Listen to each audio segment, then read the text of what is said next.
fun ass whooping. Questions? Coach, just maybe the energy of the ladies started off early. It really wasn't there. Do you think it's just kind of some rust, but with some of the Liberty players having played in the Olympics to be able to keep it going to where some of your ladies just haven't played a game in such long? It's a good question. You'll have to ask them. I mean, obviously that 10-0 start got punched, in first, and we have to respond. But then there was a 9-0 run to start the second quarter. So that 10-0 run, that 9-0 run to start quarters, we just didn't step back up to the first punch thrown. Coach, with a defeat like this, how much does this stay on your mind, knowing that you also have to look at the next games and there's a lot of high competition coming up? And is there any positives you take away from a game like this? The positive is we play 2 more games in 3 days, so we get right back on the horse and be able to play. And we've got to respond in practice tomorrow and then be ready for Chicago. Coach, you've talked a lot this season about the need to match the physicality of your opponents. And, this game just kind of seemed, especially from the get-go, was really physical. Just kind of what did you see on that end, in terms of your response? Yeah, I thought we got out physical, I thought we got out toughed. And then you have a reactive approach instead of a proactive approach. And it started from the tip. I thought they were the aggressor. I thought they were the physicality team.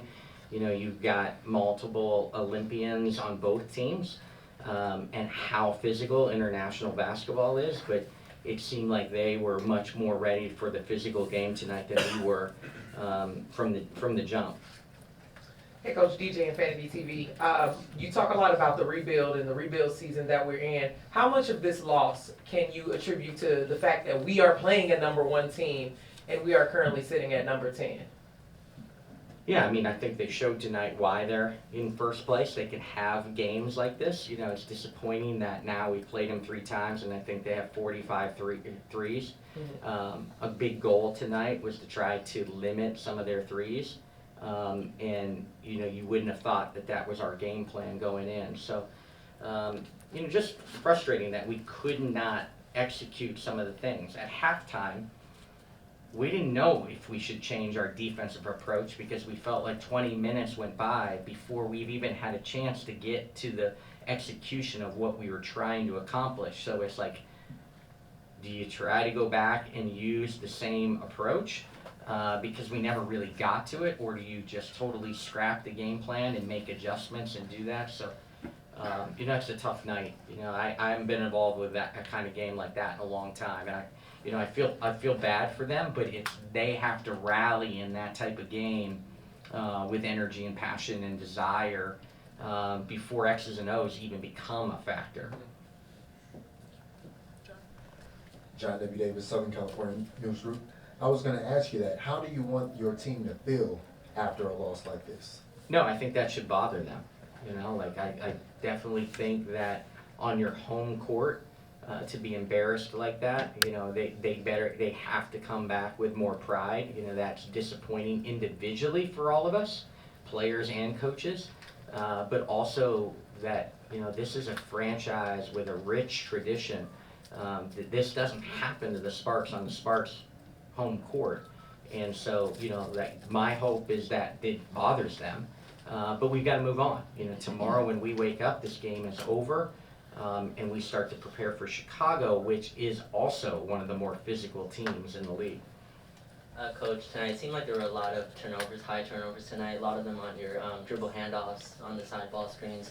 How much of that is the New York defense versus just miscommunication with your players? Yeah, I mean, we had 6 turnovers in the second half, so we obviously got better at that, but the dribble handoffs, where what you're talking about, the DHOs, was again back to the word of the night, was the physicality. They were so disruptive at the point of attack in the DHOs. Well, it's everybody's approach in this league, and they were accomplishing that, and we weren't. And their tempo at the offensive end off of their DHOs was better than our tempo off the DHOs, and it became a problem. Coach, you just came off a gold medal performance in Paris. What were some of the key takeaways that you were able to take away to, I guess, incorporate into your coaching philosophy? And second part of that question is, what does it mean to be an American and represent your country? Yeah, it was an unbelievable experience. Obviously, I've been involved with that team in this cycle, so not only the Olympic gold, but with the World Cup Championship, qualifying events, and every training camp along the way. It's really special to represent your country. It was special to be with those 12. And the word that I used from the beginning was, it's a sacrifice. You know, with the exception of probably Asia and Stewie, everyone is sacrificing and not truly being themselves on that team for the betterment of the group. So you've heard Sue Bird talk about it. It's an uncomfortable basketball for the greatest players in the world because they can't always be themselves. They've got to sacrifice. The sacrifices that go into that team being successful is amazing, and how they have to play not necessarily their games, that they're going to come back to their own individual teams and play, but in order to keep that dynasty that USA women's basketball is really remarkable to be in it day in and day out with them. You know, for me also, they just think you're the crazy opponent coach, you know, through the years, right? And we have perceptions of these great players. But when you get to know each other and you get to know those, like I am truly, like, totally think different of Stewie and Sabrina after coaching them and have such a special relationship with them.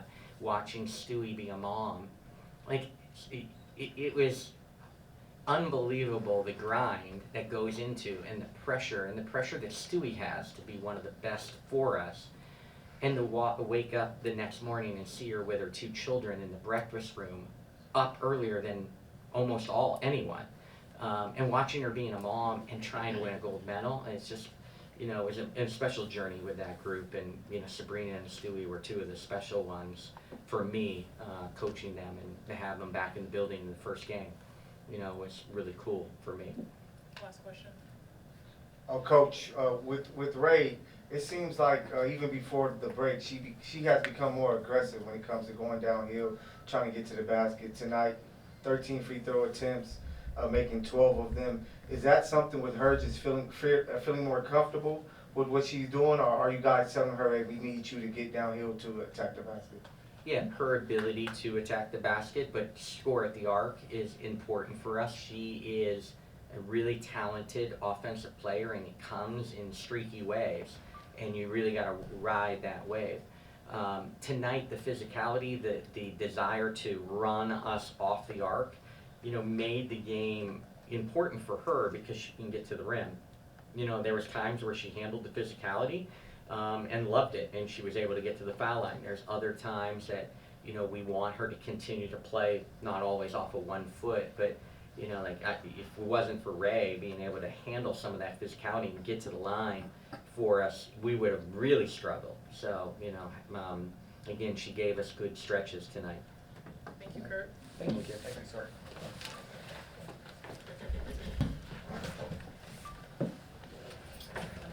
Let's start with Jackie. All right, this question is for both of you, but Rickea, I want to start with you.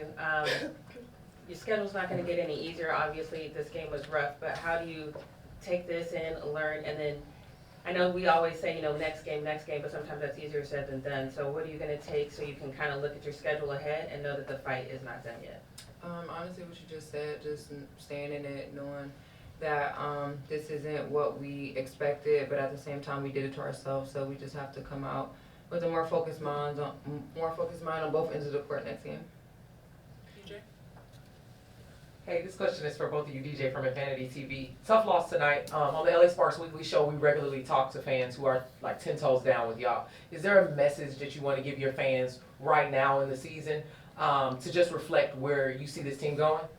I mean, we're just always so appreciative of the fans and like the ongoing support that they give. So, I mean, just to, you know, stay supporting us, and we feel it on the court, and we want to do good for y'all and for us too. So just keep supporting us, and we still love y'all. For either of you guys, did it feel like your team came out rusty from the Olympic break, or was it just the Liberty was the better team tonight? I mean, I feel like it was expected to come a little bit, you know, not at our best after a month off, but because you know we've been apart.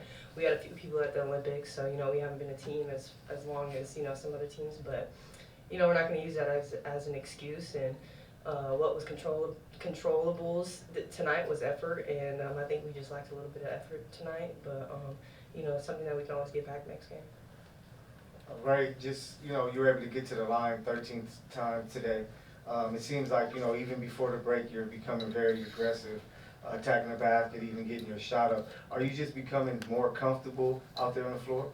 Yeah, I just try to make sure, I mean, you guys know I always try to come in with energy and, you know, bring a spark. And I think sometimes we need that aggression and just to see the ball going a few times and just to, like I said, just we need that aggression. So I just try to bring that.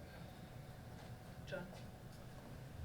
Just wondering, what's the feeling and what's the mood like after a 35-point loss?